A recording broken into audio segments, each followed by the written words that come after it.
2024 college football regular season, postseason, all of it. It's come to a close, and your national champions, the underdog, the plucky 8 seed Ohio State Buckeyes, right? They take down Notre Dame 34-23. They get that last field goal to cover that spread for all the Ohio State backers, whoever got 8.5 or 9.5. It was really put to the test there in the second half because Ohio State went back into their shell with some of their play calling that they tended to do all season, especially in the Michigan games. And credit to Notre Dame, they kept fighting. Obviously, some questionable calls that we'll talk about. We'll let everyone kind of start flooding in here on the live stream if you're watching on X or on YouTube. If you're listening Tuesday morning, because it's 11:15 on the East Coast, and you wanted to get to bed and you want to just listen to some live recap. Thanks for joining us on Apple and Spotify. So click the follow button, click the subscribe button right now if you're watching on YouTube. Click the follow button on X, all that good stuff. Lance, 34-23, Ohio State over Notre Dame. What's your initial thoughts? Well, the Buckeyes were the first team to win the 4-team playoff national championship. Now they're the first team to win the 12-team playoff national championship. And I mean, man, really for about I'd say almost 3/4 of that game, it was just Ohio State. Chip Kelly was in his bag. They were showing their embarrassment of riches of their just freak athlete skill position players that they've got all over the place, and they were literally using all of them, and including Will Howard in the run game. I mean, his legs, dude, were a huge part of their success in that first half. His ability to extend plays, his ability to, get first downs on like big third down plays. And of course, like at one point, I think, didn't he start like, was it 13 for 13 or 14 for 14, something like that? Yeah, it was something close to that. Yeah, I mean, but receivers were running butt naked all over the place in that first half, so that helped. But again, he was throwing darts. But yeah, I mean, you thought that game was about to be just ugly. And judging by everybody's tweets on X and even the way the announcers were acting, I mean, dude, even the way Marcus Freeman, like at halftime, I mean, that guy is as strong and as like you look to him for your beliefs and stuff all the time as a player. Like he just never seems to be phased. Dude, he was shook at halftime when he got there to that interview. It seemed like, Yeah, I and mean, I just think, they got the game that they wanted yeah, in the first half. They shortened the clock. They took off nearly 10 minutes on the first drive. They punched mhm. Ohio State in the mouth. They went down and scored, and his defense couldn't get a stop. Like he made them. Ohio State sustained 10 and 11 play drives in the Yep. first half, and I think he was at a loss for words with his own team. Honestly, like they got the kind of game they wanted, and they couldn't get a stop. He said they were making mistakes on defense and everything. Um, and so, yeah, I mean, it's just, yeah, first half and then the first drive. The middle eight, everyone talked about Notre Dame's middle eight, right? Yep. Everyone hates the middle eight term, all that stuff. I mean, but, I told you, I texted you when that coin toss happened. Didn't like that because Notre Dame had been winning the coin toss, deferring, getting the ball to start the second half, and they just they got whooped in the middle eight, 14-0. And honestly, when you look back on it now and look at the final score, that's a pretty big important part of the game. Everyone thinks, well, those 8 minutes aren't any more important than the other 52 minutes. Well, if you can get a score like that and get it under 30 seconds, where Notre Dame just kind of ran one play, went to halftime, like you're just stealing a possession there. Yeah, it's important. It absolutely is. And I mean, I just can't imagine Notre Dame's again, like the way Marcus Freeman acted at halftime, like you just alluded to. The fact that they came out on that opening possession and played it was just a grown man FU type of drive right down Ohio State's throat. And I mean, I'm promising, dude, my text messages were blowing up. I mean, everybody all over the place was like, oh, okay. Like, here we go. Yeah. And dude, the Buckeyes just right down the field with like an 11 play drive. Then they stopped Notre Dame and then another like 10 play drive. Like just the answers that they had on those two drives were just incredible. Yeah. And I mean, really, man, Ohio State, after that opening drive, they dominated the line of scrimmage there the rest of that first half. Like we were talking about, the Notre Dame was going to play man. They switched up and tried to play zone. It's obvious that that's not what they're comfortable at doing, and they're not good at it. Uh, and they weren't. I mean, Ohio State was just finding open spots left and right, and then when they would go, man, they're just too good, dude. Like again, Yeah. teams don't have an embarrassment of riches like that at skill position. They just don't. And then Travion Henderson and Judkins. I mean, Henderson was pretty much, he did okay, but he was held in check for the Yeah. most part. They let Judkins get loose Yeah. uh, tonight. Yeah. But Explosive plays. I mean, we said they couldn't yep, allow the explosive plays, but a 70-yard run for Judkins and a 56-yard catch at the end of the game where before that catch, Jeremiah Smith had 4 catches for 32 yards. And if yep, you're Notre Dame defense, you got to be happy with that. Obviously, the game script, being up 31-7, and obviously we talked about it at the beginning. When they went, I mean, they just go into their shell. That's got to be so infuriating for Ohio State fans of them just going yep, into a shell there. And then, I mean, had they kept running that offense, it's the last game of the season. They probably win this game 52-23. yeah. And it's just the fact that they just, and then even at the end of the game when they wouldn't give it to Judkins or Henderson, they kept running with Will Howard.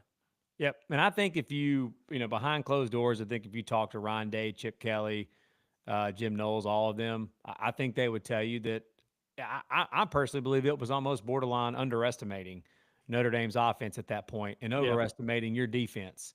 That when they were up like they were, I just don't think that they thought that Notre Dame could move the ball. I think they thought that they could just sit on it, run the clock out.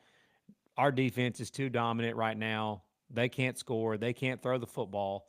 So we really have nothing to worry about here. Let's just sit on it, run the clock out, and the next thing you know, you look up and it's a 8-point game, and or really is let's just we'll back up. It's a 15-point game. Yeah, 16-point game. Yeah, 16-point game at that point, and and then Ohio State finally tries to open it up again. But at that point, Notre Dame all of a sudden their spirits are lifted. You see that sideline over there, Got like that turnover they needed. yep, got the Yeah. turnover there. Everything started, the ball started bouncing their way, and everything changed.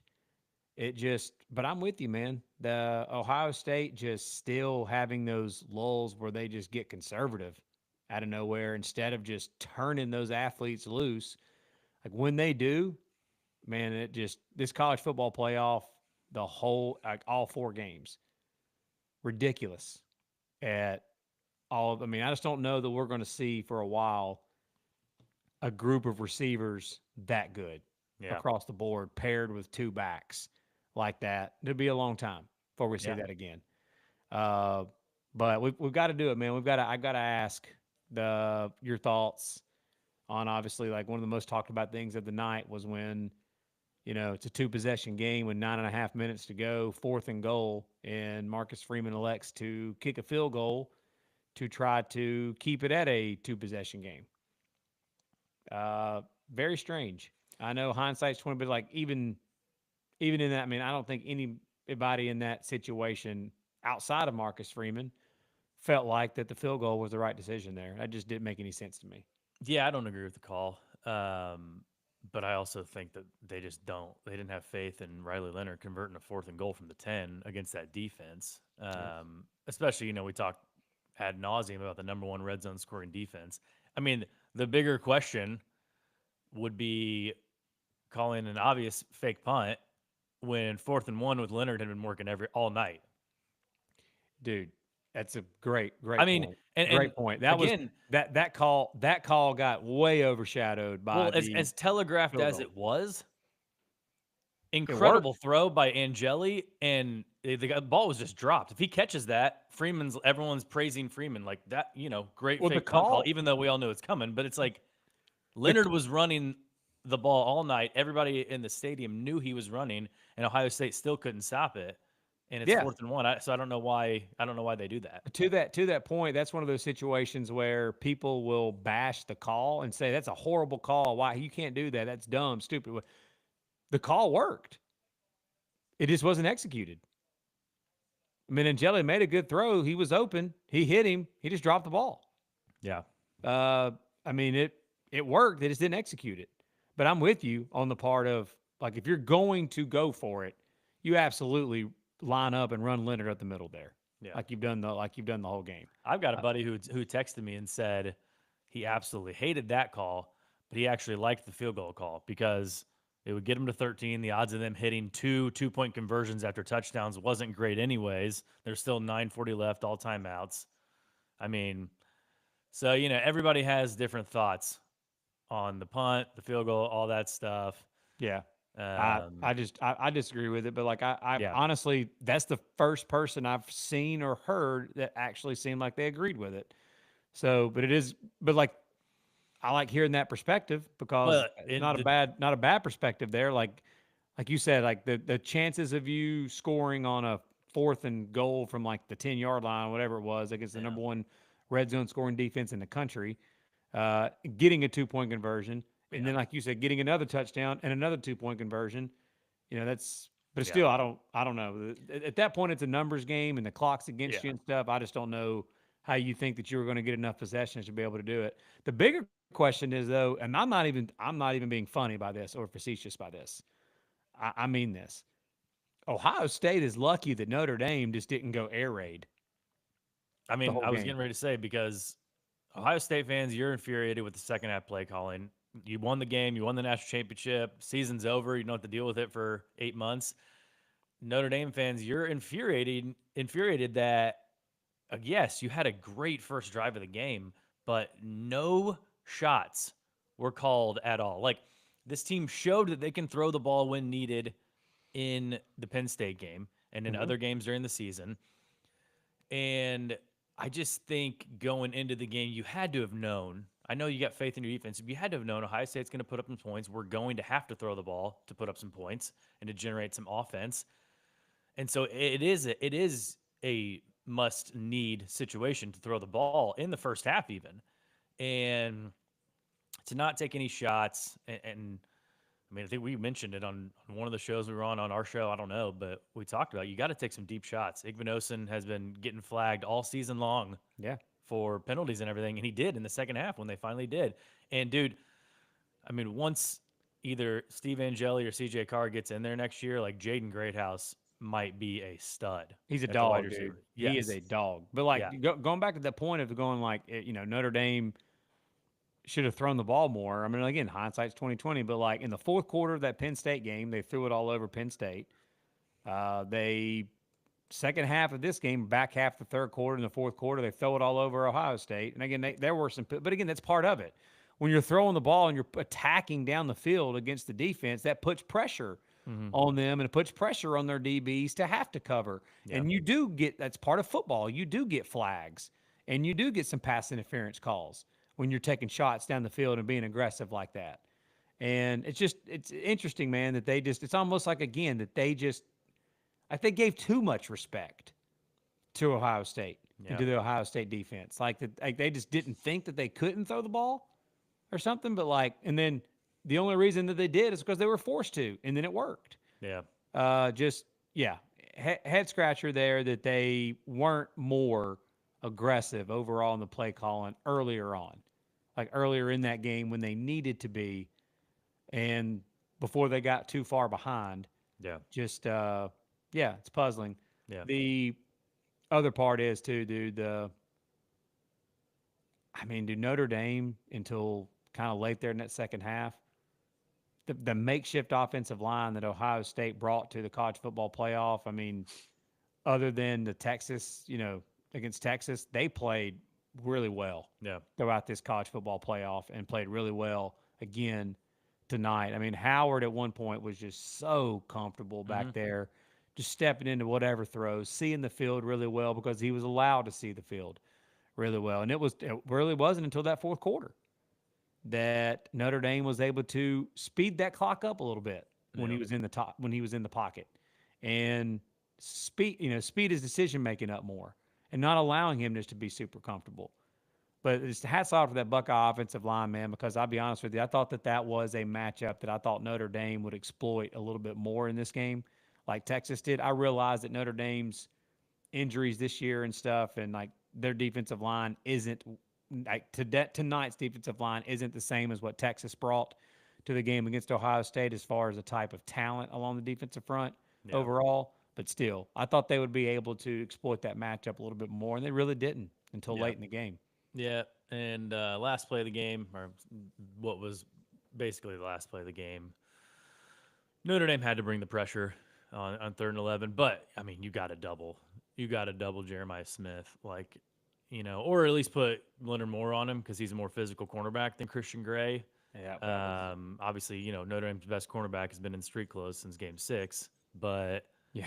they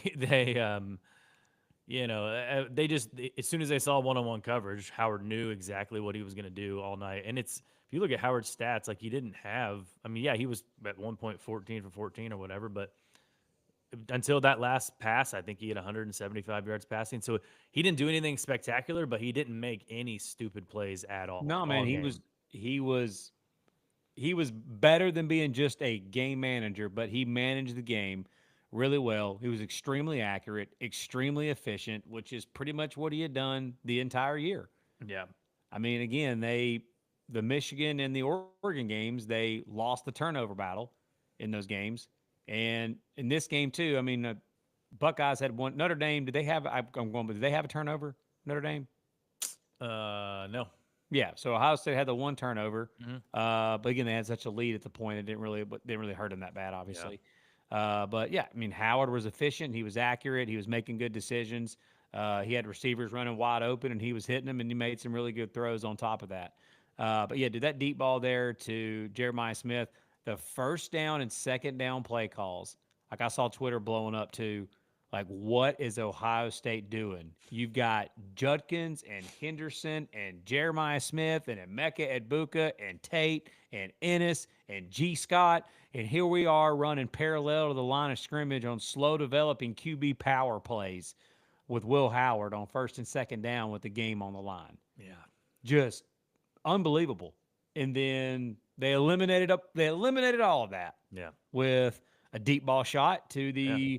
to the guy that could be playing on NFL Championship Sunday Like I said, this they should have been weekend. doing that all game. Yeah, agreed, man. They could have done that whenever they wanted to.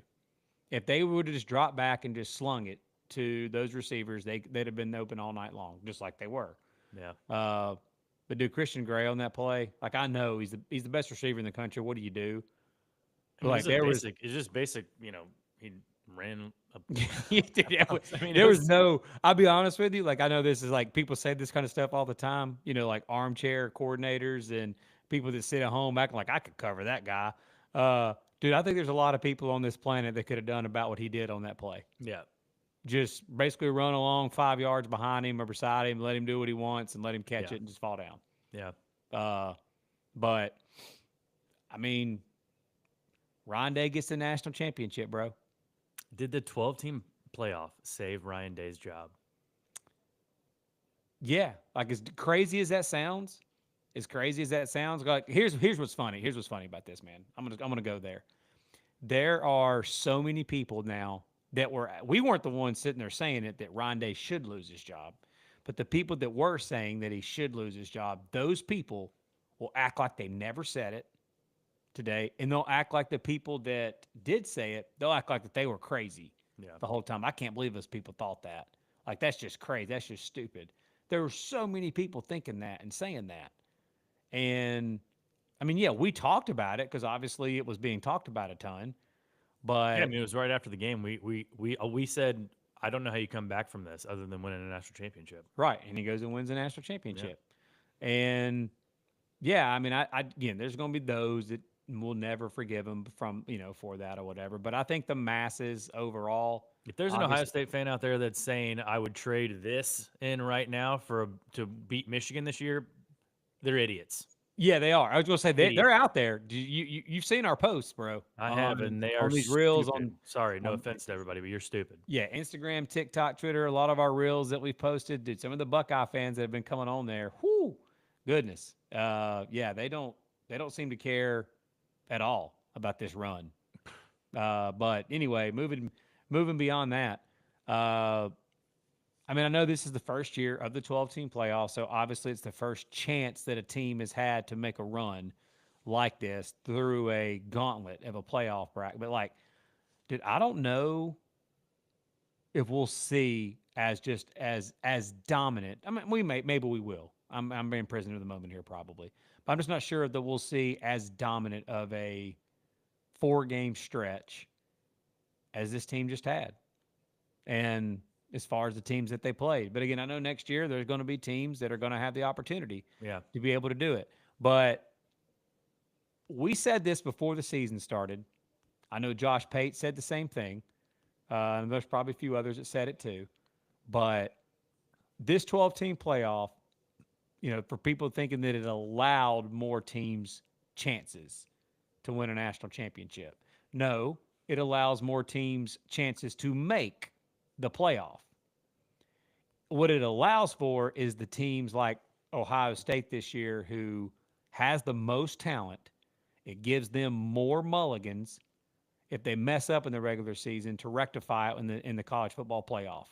To do exactly what Ohio State just did.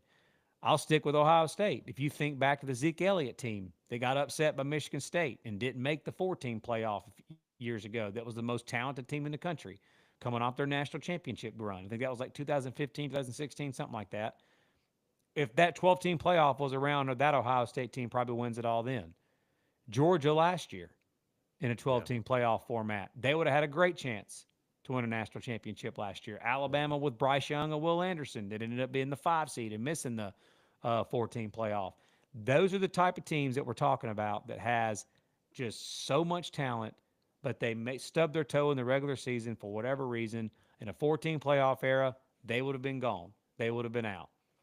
But in a 12-team playoff, you allow Ohio State the, what'd you call it, the whatever, 8 seed, 9 seed, what'd you call them? The plucky underdog 8 seed. The plucky underdog, 8 seed Buckeyes, the most talented team in the country.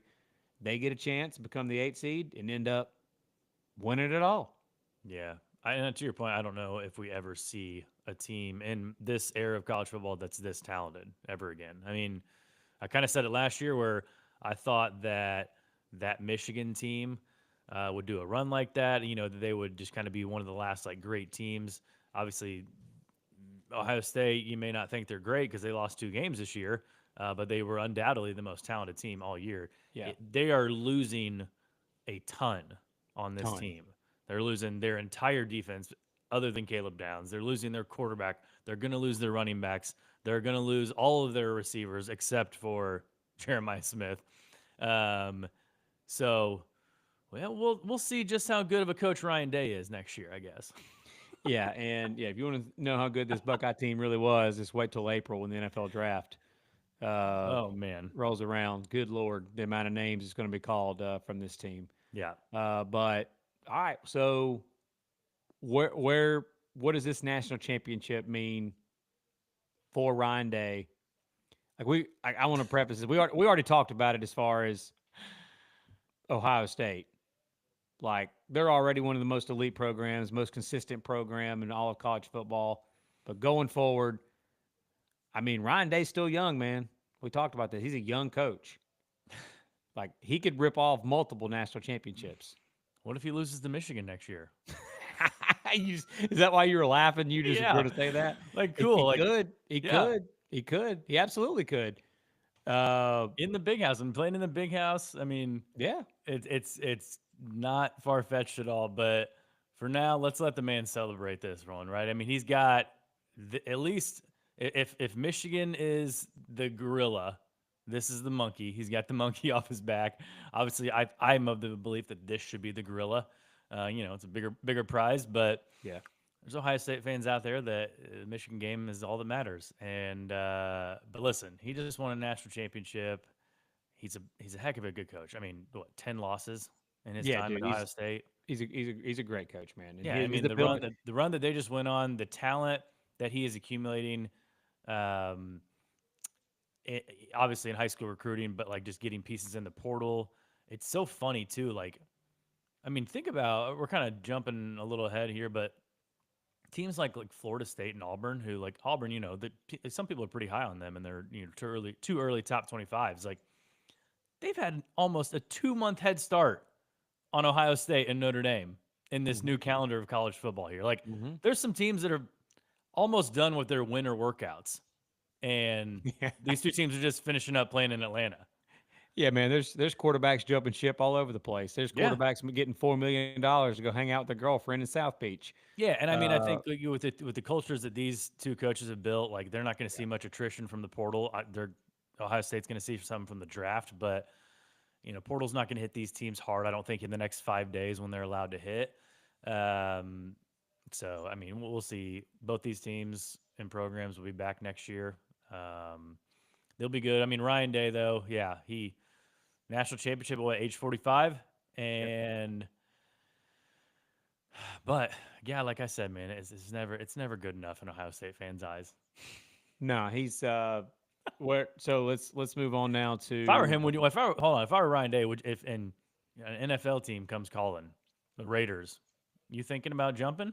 how funny. Like actually saw somebody tweet today say, "Well, if you're Ryan Day, you just stand at the podium and talk about how much you love this team and love this locker room and all that, but you don't even mention a single word about the Ohio State fans, and then before you even get to the locker room to say, by the way, I'm taking the Chicago Bear, whatever, Yeah, whatever NFL team that you yeah, want to throw out job, yeah, and what Ohio State fans would think of that, yeah, be brutal. yeah, So all right, so Notre Dame, Marcus Freeman, uh, again, the resolve, the toughness, the mental toughness, all of that, yeah, all of the things that everybody talked about at this Notre Dame team all year long, and going into this going into that fourth quarter to make the comeback that they made. Uh, I mean, I don't feel any differently about Marcus Freeman and Notre Dame than I did going into this game. Like I already thought highly of them. hmm, You and I talked about how that he has them set up for success for as long as he is the head coach for the Irish. They are set up for success for years to come. yeah, In this new NIL transfer portal era, the way he builds his team with culture, the way he builds depth with this team with culture. They don't have a lot of guys transferring out like you talked about. They have a lot of depth that they build from building up within their program, and then they go pick a few little small little pieces here to mix in from the portal. I'm with you that I think that they are set up for success for years to come as long as he is the head coach there, and they're going to be competing at the highest level for championships uh, for years to come. yeah. You pretty much summed it up well there. It's kind of a right now. You feel like always a bridesmaid, never a bride. Right now, you get to the championship in 2012, 2013, lose. Going up against fantastic team. You get to the playoff, the 14 playoff a couple times, and you go up to against teams that are just way more talented than you. And then you get to the championship here, and you face one of the most talented teams in up there in college football history. And Notre Dame's just a program right now that there's not a lot of 5-star talent on there, but there's a ton of 4-star talent on there. We talked about blue chip ratio before, and Bud Elliott's highlighted like, well, you combine like the you know 4 stars and the 3 stars, like it was way more than Ohio State had on their roster. Obviously, you watch the dudes who play on Ohio State, like Jeremiah Smith, like those guys are. I mean, they're difference makers, like they're They're not all, generational talents, and yeah, I mean, if Notre Dame gets a little bit of better offensive line, maybe Jeremiah Love can showcase his generational talent, which I think he has. But you know, Freeman will be back at it. He's not going anywhere. He's not going to the NFL. He'll be recruiting. This will help their recruiting, I think. I think they showed obviously in that second half, like you mentioned, the resolve, but they showed, they've got a lot more talent on this team and they can hang a lot better with some of the elites, much better than they have in the past. yeah, Um, and I think too that like Denbrock at his age too, like, I'd be surprised if he goes anywhere. I think that like his last yeah, stop probably for the next few years will be at Notre Dame. Like I don't know at his age what kind of yeah, head coaching opportunities would yeah. come about. Some guys I just don't can't want to be head coaches. Right. And I Yeah. can't see him jumping ship to go be offensive coordinator at like he was already at LSU. He's been Yeah. at Notre Dame before. Like he's had really good OC jobs, multiple times. So like I think they're going to have good stability there as the offensive Yeah. coordinator and how important he is because he is a legit one of the best I in the game. Yeah, I think it is worrisome right now for Notre Dame fans that Penn State has not made a decision on their defensive coordinator. And you got Yep. Al Golden hanging out Yep. there who graduated from Penn State, played Yep. there. I I was curious about that as Yeah. well too. Really, I mean, I'm not going to, there's another defensive coordinator in this game as well that some Penn State fans I saw sharing on message boards, which again, that's message board material. Like, that may just be, uh, There's definitely been some rumors of Jim Knowles heading to a school in the SEC that I've yep, heard. So yep, yeah, saw that as well. yeah, Saw that as well. So there's been rumors, but here's the thing: when you're this good, when your defenses are this good, or when your offenses are this, whatever, and you get to this point, like your coordinators, your position coaches, all of them yeah, are going to be pursued. If your assistant coaches aren't being pursued by other programs, that's probably not a good thing. I mean, I dealt with it forever as an Alabama fan where literally every single year, every coordinator that Nick Saban had would be pursued by everybody constantly. yeah, So again, if you're Notre Dame or Ohio State and people aren't pursuing your assistant coaches, then there's problems. But like they are because yeah, these two coaching staffs are elite. Uh, so I saw that we had a tweet come in by somebody here, Andrew Koss. yeah. Andrew, he was actually the winner of the Capital One Bowl Mania challenge that we did. So Hey, congrats, congrats, Andrew. Andrew. Congrats, man. Yeah, And appreciate you tweeting in, listening in here. Uh, Honestly, I don't necessarily disagree with what he's saying here. In the Big Ten, it's not like you have a bunch of just wide open passing offenses that yeah, Ohio State has to face. They faced it one all year in Oregon in the regular season. Oregon was able to exploit it in the regular season, but they weren't in the playoff. Uh, no other team that they played really had the ability to stretch the field down the field against Ohio State. yeah, And Notre Dame exploited it a little bit there in that second half. And it was just, too little too late yep, at that point.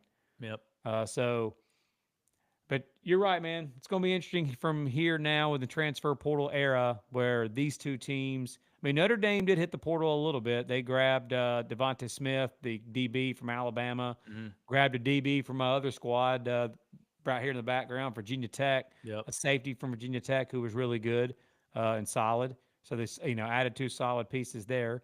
But it'll be interesting to see what these two teams do here in the spring transfer portal window to try to fill some of the needs and some of the holes that they have. Who goes pro? Who doesn't? Uh, and for your Notre Dame Fighting Irish, man, it'll be interesting to see what they do at the quarterback position. If it's going to be CJ Carr season or does Angeli still have? Like, I have no idea yeah. what's I his. think he's a sophomore, So, oh, okay. Well, there redshirt you go. sophomore, maybe. Yeah, There you go. All right. yeah. Well, So if he you're, can go pro if he wants, um, but the beauty of it is, man, we probably got what 5 months to talk about all this until we yep, really start ramping up for the 2025 season. So yep, this is college football in 2025 now. There's no off season. This is a year-round sport now, and you can bet that Always Talking Ball will be there all off season talking about whatever we can. Any teams we can get interviews with people. We'll bring them to you. We got some of those lined up. They're going to be great. But I think that does it for us. Wrapping yeah. up the national championship game. I wanted to go on midway through the third quarter. 28-7. I was like, if this thing gets to 28 points, man, Yeah, I had to. Yeah, we're going on. I'll just go ahead and peel the curtain back. I had to text my boy here and be like, "Dude, we can't go live live reaction to the national championship midway through the third quarter." I I think there think was a we could little. have it if it had gone 35-7. Yeah, the pessimistic fan in Tyler was Yeah. coming out in that moment. We've all been there. We've all been there. Yeah. But I was having to be the voice of reason for him. But I ain't gonna lie, I was being nice, and I was like, "Oh yeah, this is about to get out of hand." Yeah. And of course, Notre Dame ended up making it a game. Yep. Like they've again all the resolve and all the stuff that Notre Dame, the toughness that they showed, ended up showing up. Yep. But I mean, I will say this: before the season started, you're not the only one. Obviously, a lot of people did. You had Ohio State as your number one team in the country going into the year. You thought they would win it all this year. They did end up winning it all. Uh, Again, I don't think any of us thought that it would be the path that they ended up taking, but it happened.